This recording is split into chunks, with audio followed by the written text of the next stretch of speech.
we would have been 18th economy, Canadian and Italian economies behind us. Now this breaks my heart when I reflect the hard work we put in, the structural reforms completed, program successfully said bye-bye, and we are moving towards taking off. Unfortunately, I don't know what bad luck and evil are there, and we just all of a sudden we got Don Leaks drama, we got Panama Leaks drama, and these dramas actually took the country where we are today. So if you compare the 2013 indicators and then compare with 2018 and then compare with 2022, you will simply, at a glance, you will know where Pakistan has lost, what it has lost, and why it is here. So right now it's another challenge.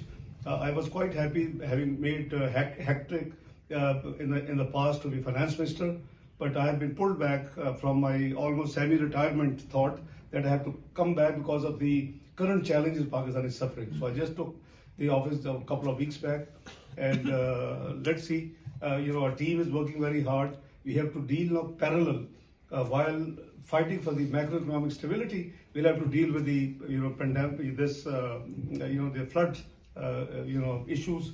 Our meetings so far have been very successful. They're very cooperative. The government of US, the World Bank, the IMF, twin buildings are doing quite fine. I'm very satisfied with today's meeting. We have obviously another 3 days to go. So, I appreciate that. I understand the community here, gathered the, collected donations and they have sent to Pakistan. Thank you so much, because every penny counts. But please pray for Pakistan. I have a very faith, deep faith that Pakistan is there to stay. Pakistan is there to develop. Pakistan is there to be part of the, a good member of the Community of Nations.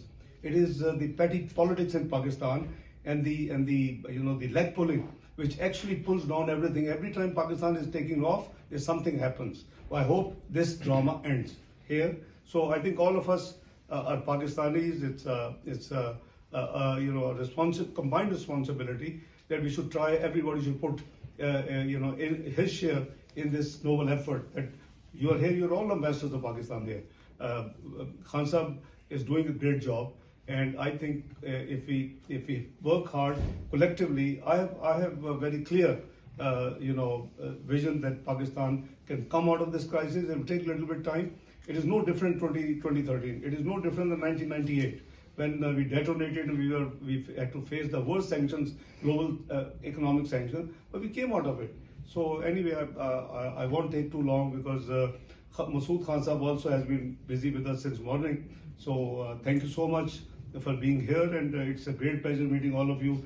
Many of you I have known for years and decades. So it's a great pleasure, to be with you this evening. And thank you, Mr. Host, for providing an opportunity to say hello, in this event. Thank you very much.